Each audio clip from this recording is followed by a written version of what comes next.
Salam dəyərli izləyicilər. Bu günlər sizinlə Cənubi Amerika materikinin fiziki coğrafi mövqeyi və relyefi haqqında danışacağıq. Deməli, biz ilk növbədə bilməliyik ki, Cənubi Amerika materikinin sahəsi ətrafındakı adalarla birlikdə 17,8 milyon kvadrat kilometrdir və Cənubi Amerika materiki 3 yarımkürədə yerləşir. Diqqət eləsəniz, materikin şimal hissəsindən ekvator xətti kəsir deyə materikin az bir hissəsi şimal yarımkürəsində, çox hissəsi isə cənub yarımkürəsində və bütövlükdə qərb yarımkürəsində olmaqla 3 yarımkürədə yerləşir və Cənubi Amerika materiki 2 işıqlanma qurşağında yerləşir. Materikin tropik, xüsusən də cənub tropik xətti ilə kəsilməsinə görə materikin çox hissəsi tropik işıqlanma qurşağında, az bir hissəsi isə cənub mülayim işıqlanma qurşağında yerləşməkdədir.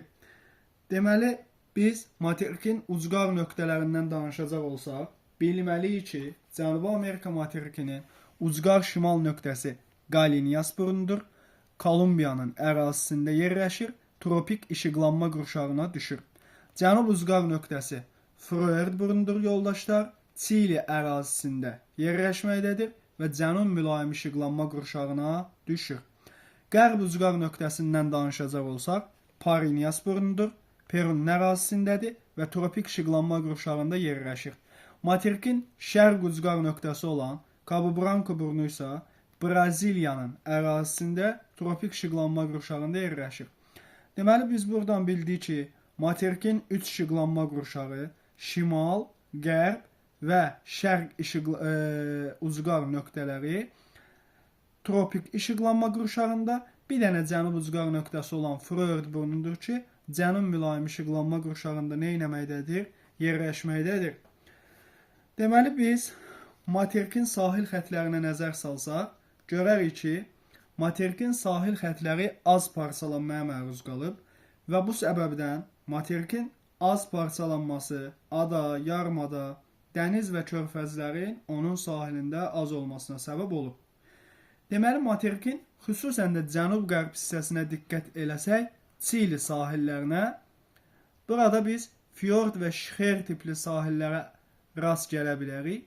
Fiord və şixer tipli sahilləri isə formalaşdıran biz deyəcəyik ki, nədir? Buzlaqların fəaliyyətidir. Və biz buradan onu da bilməliyik ki, ən böyük fiord Skandinaviya sahillərində Norveçdə yerləşən Sogne fiordudur və fiord və şixer tipli sahillər gəmiçilik üçün əlverişli deyil. Deməli, yoldaşlar, Şimali Amerika materiki ilə Cənubi Amerikanın sərhəddi Panamanın ərazisində yerləşən Panama bərzəxi əsasən sayılır və biz bilməliyik ki, bərzəx iki böyük quru sahəsini birləşdirən ensiz quru zolağıdır və Panamanın ərazisindən keçən Panama kanalı Cənubi Amerika ilə Şimali Amerikanı bir-birindən ayırmaqdadır. Materiki cənubdan Antarktidadan isə Drake boğazı ayırır. Drake boğazı bilməliyik ki, İngilis dəniz qulduru olan 2-ci dünya səyahəti edən Francis Drake'ın adı ilə bağlıdır və Drake boğazı dünyanın ən enli və ən dərin boğazıdır. Deməli, materikin sahillərini iki okeanın suları yuyur, şərq sahillərini Atlantik okeanın suları, qərb sahillərini isə Sakit okeanın suları yumaqdadır. Deməli, Cənubi Amerika materiki geoloji keçmişdə Gondvananın tərkib hissəsi olmuşdur. Təbii ki, biz bilirik ki, Pangeya qurusu Paleozoy erasında iki yerə Lavrasiya və Gondvaniya parçalanmışdır. Mezozoy erasında isə Lavrasiya və Gondvana müasir materiklərə parçalanmışdır. Lavrasiya, Avrasiya və Şimali Amerikaya, Gondvana isə Afrika, Cənubi Amerika, Antarktida, Avstraliya və Hindistan Ərəbistana parçalanmışdır. Təbii ki, Hindistan Ərəbistan daha sonra Mezozoyun sonları, Kaynozoyun əvvəlində tektonik hərəkətlər nəticəsində Avrasiya birləşmiş və Avrasiya yad quru sahələri sayılmışlar. Deməli yoldaşlar, materikin şərq hissəsi əsasən arxey, proterozoy və paleozoy əralarında formalaşıb, amma materikin biz qərb hissəsinə diqqət eləsək, qərb hissəsi isə Kaynazoy arasında formalaşmışdır. Biz materikin elə qərbində Sakit Okeanın sahilləri boyunca 9000 kilometr məsafədə uzanan dünyanın ən nəhəng dağ sistemi olan Ant dağlarını görə bilərik və biz mütləq şəkildə bilməliyik ki, Ant dağları İki okeanın sahilində yerləşir. Karib dənizi hövzəsindən Atlantik okeanın sahillərində və çox hissəsi isə Sakit okeanının sahillərində yerləşməkdədir. Deməli, Ant dağlarını biz bilməliyik ki, hansı ölkələrin ərazisində yerləşir. Şimaldan cənuba doğru onları sıralasaq, Venezuela ərazisində, Kolumbiya ərazisində, Ekvador ərazisində, Peru ərazisində, Boliviya ərazisində, Çili və Argentinanın qərb sərhədlərində nə etməkdədir? Ant dağları yerləşməkdədir. Yoldaşlar, Ant dağlarının ən hündür nöqtəsi bilməliyik ki, Aconcagua zirvəsidir. 6960 metr mütləq hündürlüyə malikdir. Ant dağlarının formalaşması əsasən subduksiya zonasına uyğun gəlir. Biz bilirdik ki, materik tipli tavalarla okean tipli tavaların toqquşması nəticəsində əmələ gələn sərhəd zonası toqquşma zonası subduksiya adlanır və burada Nazca litosfer tavası ilə Cənubi Amerika litosfer tavasının toqquşma, yəni subduksiya zonasında materikdə nəhəng, hündür Ant sıra dağları, okeanda isə Peru və Çili kimi dərin sulu novlar meydana gəlmişdir. Deməli, biz bilməliyik Peru novu və Çili novunu tanımalıyıq. Deməli, daha sonra biz Ant dağları haqqında danışacaq olsaq, bilməliyik ki, Ant dağları, yoldaşlar, Sakit Okean odlu qövsünün bir hissəsini əhatə edir və Sakit Okean odlu qövsünə aiddir, geosinklinal qurşaqdır, Alp qırışıqlığına aiddir. Bunun üçün də burada fəal tektonik hərəkətlər müşahidə olunmaqdadır. Deməli, Ant dağlarının yüksək seismikliyinə görə bu ərazilərdə fəaliyyətdə olan və sönmüş vulkanlara da rast gəlinir. Biz Ant dağlarının əsasən yoldaşlar vulkanlarını şimaldan cənuba doğru sayacaq olsaq, ilk öncə Kolumbiyanın ərazisindəki 5400 metr hündürlüyə malik Ruiz vulkanını tanımalıyıq. Daha sonra Ekvadorun ərazisində 5897 metr hündürlüyə malik olan Cotopaxi vulkanını tanımalıyıq. Daha sonra Çili ərazisində 5974 metr hündürlüyə malik olan San Pedro vulkanını tanımalıyıq. Daha sonra Çili və Argentina sərhədində yerləşən Cənubi Amerikanın və xüsusən də dünyanın ən hündür fəaliyyətdə olan vulkanı olan hündürlüyü 6723 metr Llullaico vulkanını tanımalıyıq ki, Llullaico vulkanı da Çili və Argentinanın sərhədində yerləşməkdədir. Deməli, burada biz dedik ki, sönmüş vulkanlara da rast gəlinir. Bəzi mənbələrə görə ən hündür sönmüş vulkan Ekvadorun ərazisində yerləşən 6310 metr hündürlüyə malik olan Chimborazo dağıdır. Amma digər bir mənbələrin yazdığına görə isə Çili və Argentina sərhədində yerləşən hündürlüyü 6894 metrə bərabər olan Ojos del Salado vulkanıdır ki, ən hündür sönmüş vulkandır. Deməli, daha sonra yoldaşlar, biz vulkanları tanıdıqdan sonra Ant dağlarında yerləşən yaylaları da tanımalıyıq. Təbii ki, bilməliyik ki, Ant dağlarında geniş yaylalar mövcuddur. Məsələn, belə yaylalardan bilməliyik ki, Peru yaylasını bilməliyik, Puna yaylasını bilməliyik, daha sonra Altiplanonu və Patagoniya yaylalarını da bilməliyik. Deməli, yoldaşlar, biz Bolivya və Çili sərhədində yerləşən Altiplano yaylasını tanımalıyıq. Altiplano yaylası əsasən 20 dərəcə cənub enliyi boyunca yerləşməkdədir və bu yayla silsilələrin arasında yerləşdiyinə görə arid, quraq iqlimə malik bir ərazidir. Burada əsasən kserofit bitkilər nə etməkdədir? Bitməkdədir.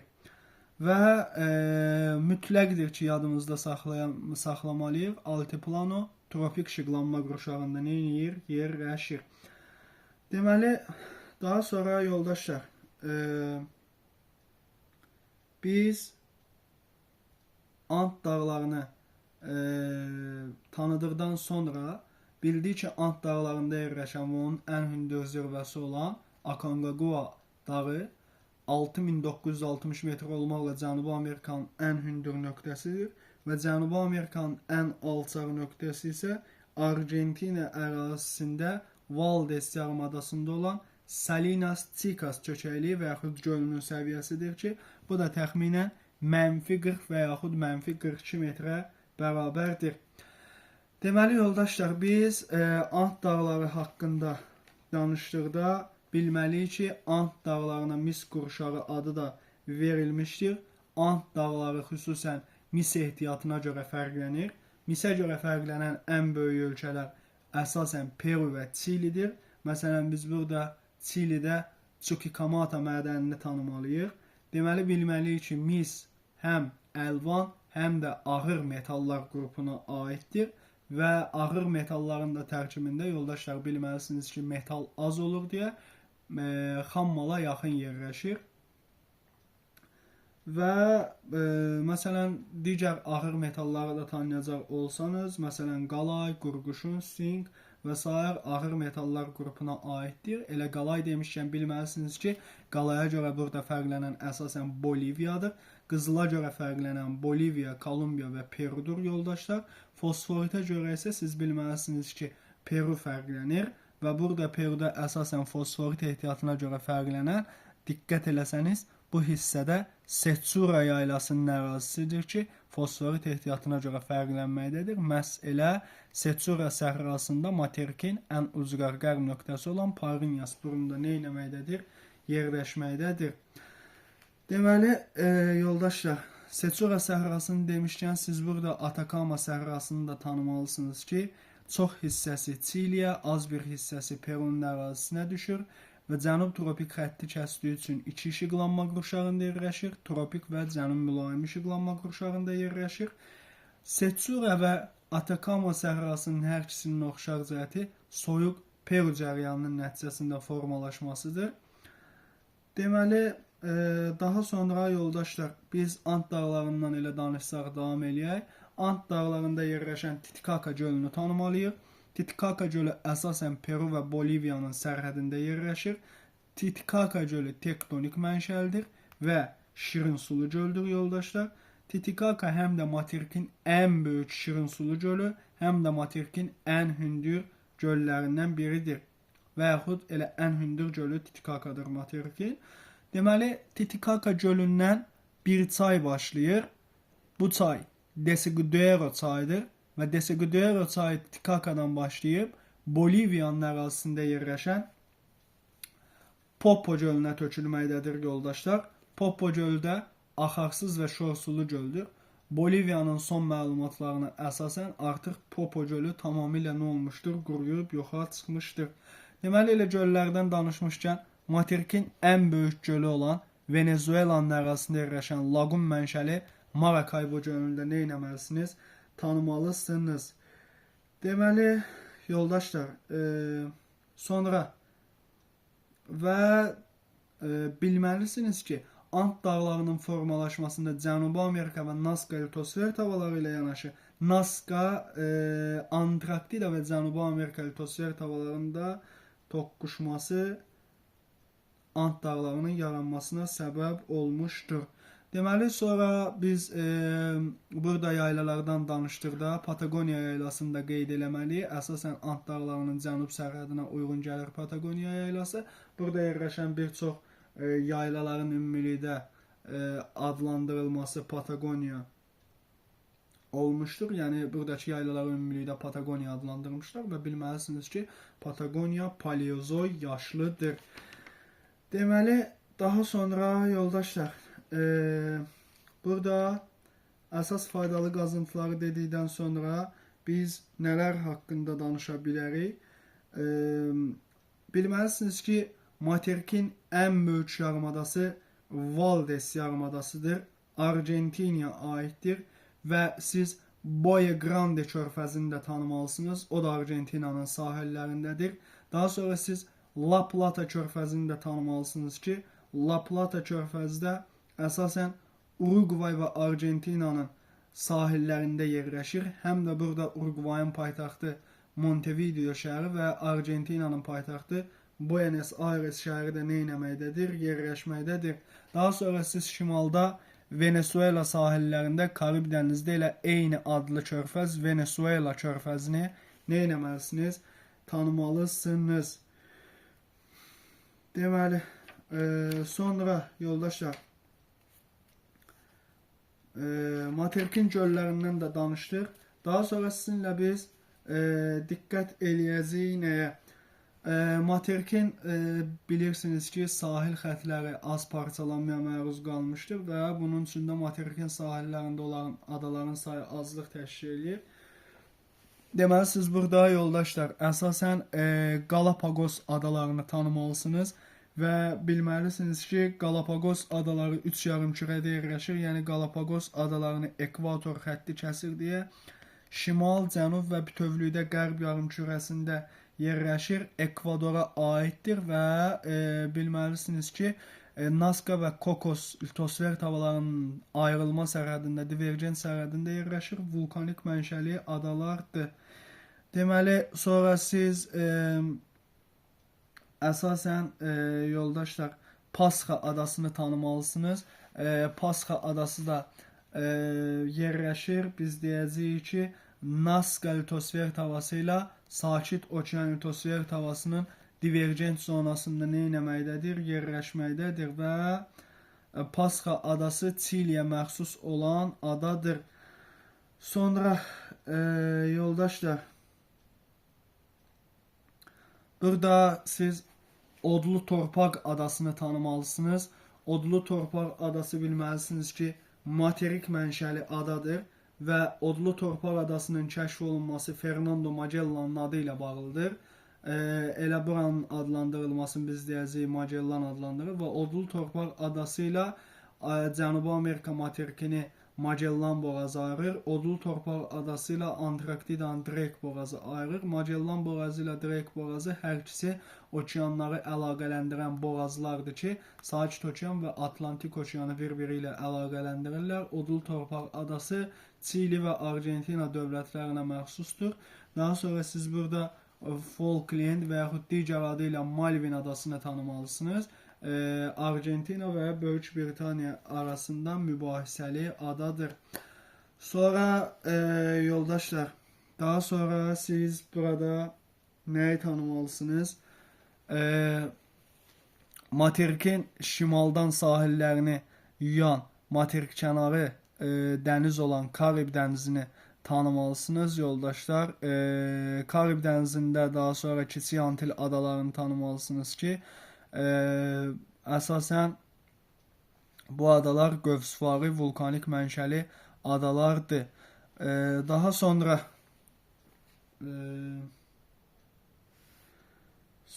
biz materik haqqında nələr deyə bilərik yoldaşlar. Daha sonra materikin keçək düzənliklərindən danışaq. Deməli, Cənubi Amerika materikinin əsasən şərq hissəsini düzənliklər təşkil eləyir və bu hissə qədim platforma ərazisidir. Əsasən bu hissəni biz deyəcəyik ki, yoldaşlar, burada ovalıqlar, yaylalar, platolar və yüksəkliklər geniş şəkildə yayılmışdır. Deməli, materikin biz əsasən ovalıqlarından danışacaq olsaq, siz burada Orinoco çayının yaratdığı allüvial mənşəli Orinoco ovalığını görə bilərsiniz.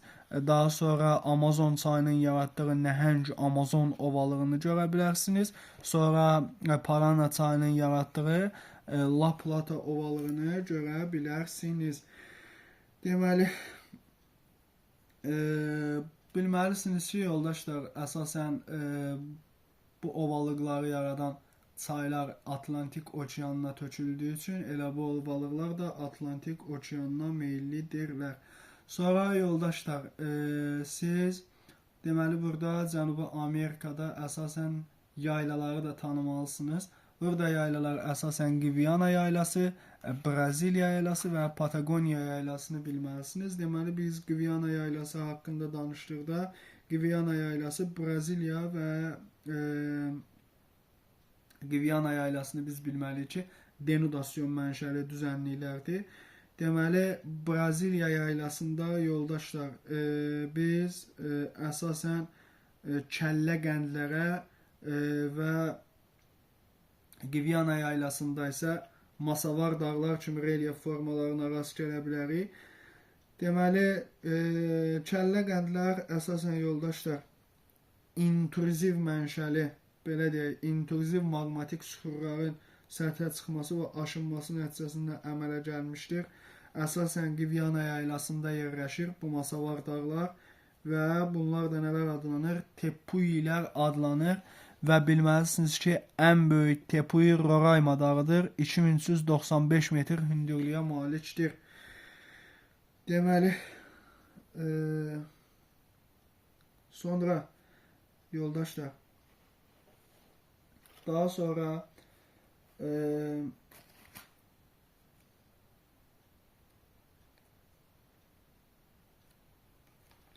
deməli bilməlisiniz ki, bu kəllə qənd relyef formaları isə yoldaşlar əsasən digər adı şəkər başlığıdır və belə ərazilərdə mis, fosforit, uran, daş kömür, dəmir, manqan ehtiyatları zəngin olur.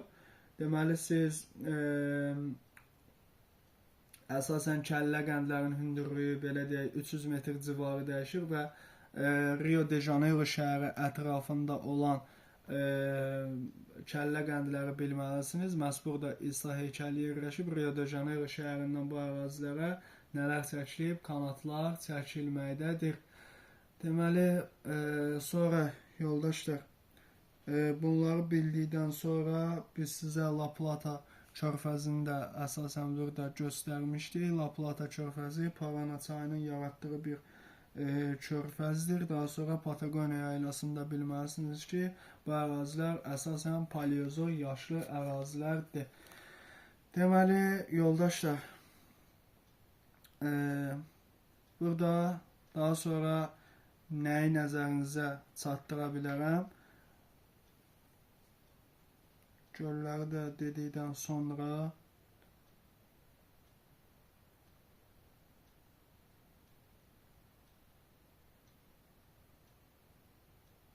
deməli, faydalı qazıntılarından da bəhs elədik sizinlə və əsasən bilirsiniz ki, düzənliklər, xüsusən də ovalıqlar çökmə mənşəli faydalı qazıntılarla daha zəngindir və burada belə deyək, belə bir əks qanuna uyğunluğu bilməlisiniz ki, Amazon ovalığında manqan, qalay, boksit kimi filiz faydalı qazıntılara rast gəlmək olar və biz bilirik ki, filiz faydalı qazıntılar əsasən ovalıqlar üçün deyil, yaylalar, dağlar üçün səciyyəvidir.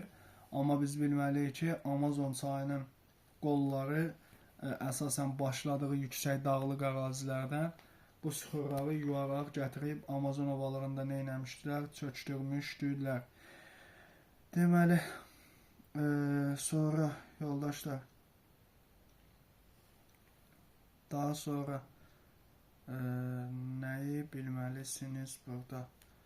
Və bilməlisiniz ki, Panama bərzəxi də əsasən Şimali Amerikanın ərazisi nə etməkdədir? Şimali Amerikanın ərazisi sayılmaqdadır. Cənubi Amerika haqqında bu qədər yoldaşlar.